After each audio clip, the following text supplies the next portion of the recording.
Hello, ഇന്ന് വൃശ്ചിക മാസത്തിൽ രേവതി നക്ഷത്രമാണ് കേട്ടോ. അപ്പോൾ നമ്മൾ എല്ലാ തവണയും വൃശ്ചിക മാസത്തിൽ രേവതി നക്ഷത്രത്തിൽ വരുമ്പോൾ ദച്ചൂസിൻ്റെ പേരിൽ ഒരു വിളക്ക് എഴുതാറുണ്ട് കേട്ടോ. അതുപോലെ തന്നെ ഇന്നും ദച്ചൂസിന് വിളക്ക് എഴുതിയിട്ടുണ്ട്. 2 അമ്പലങ്ങളിലാണ് കേട്ടോ ഇത്തവണ ദച്ചൂസിന് വിളക്കുള്ളത്. ഒന്ന് നമ്മുടെ പഞ്ചിയമ്മ തെക്കതിലും, ഒന്ന് കുളത്തിൻ്റെ അടുത്തുള്ള പനച്ചിമൂട് ദേവി ക്ഷേത്രത്തിലാണ് കേട്ടോ.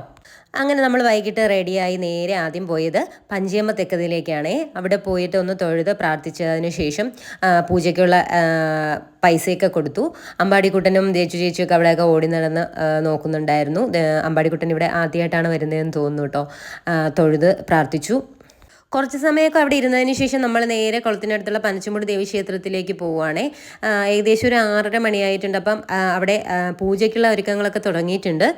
അവിടെയും പോയി പൂജയ്ക്കുള്ള പൈസയൊക്കെ കൊടുത്തതിന് ശേഷം അമ്പാടിക്കുട്ടനൊരു നൂല് ജപിക്കാൻ വേണ്ടിയിട്ട്, അമ്പാടിക്കുട്ടനും ദച്ചൂസിന് നൂല് ജപിക്കാൻ വേണ്ടിയിട്ട് അതിൻ്റെ റെസിപ്റ്റൊക്കെ എഴുതിയിട്ടുണ്ടായിരുന്നു. അപ്പോൾ പൂജ കഴിഞ്ഞിട്ട് അതൊക്കെ തരാമെന്ന് പറഞ്ഞിട്ടുണ്ടായിരുന്നു. അങ്ങനെ പൂജ കഴിഞ്ഞ് ഞങ്ങൾ പ്രസാദമൊക്കെ മേടിച്ചു. പിന്നെ അമ്പാടിക്കുട്ടനൊന്ന് ഭസ്മം ഇടിയിക്കുന്നുണ്ടായിരുന്നേ. 2 ദിവസമായിട്ട് വലിയ ഉറക്കമൊന്നുമില്ല ആശാന്. അങ്ങനെ അവിടെ കൊണ്ടുപോയി ഭസ്മമൊക്കെ ഇടിയിപ്പിച്ചിട്ടുണ്ടായിരുന്നു. അപ്പോൾ പോച്ചിയെന്നെ ഇങ്ങോട്ട് ചോദിച്ചിട്ടുണ്ടായിരുന്നു 2 ദിവസം കൊണ്ട് ഉറക്കത്തിൽ ഞെട്ടിയണരുന്നുണ്ടോ എന്നൊക്കെ. അപ്പം ഞാൻ കാര്യം പറഞ്ഞിട്ടുണ്ടായിരുന്നു. അങ്ങനെ അതിൻ്റെ പേരിലൊക്കെ ഭസ്മമൊക്കെ ഇട്ടു. അങ്ങനെ നേദ്യം നടക്കാൻ സമയമായപ്പോൾ നമ്മൾ കുറച്ച് നേരം പുറത്തിറങ്ങി നിന്നു കേട്ടോ.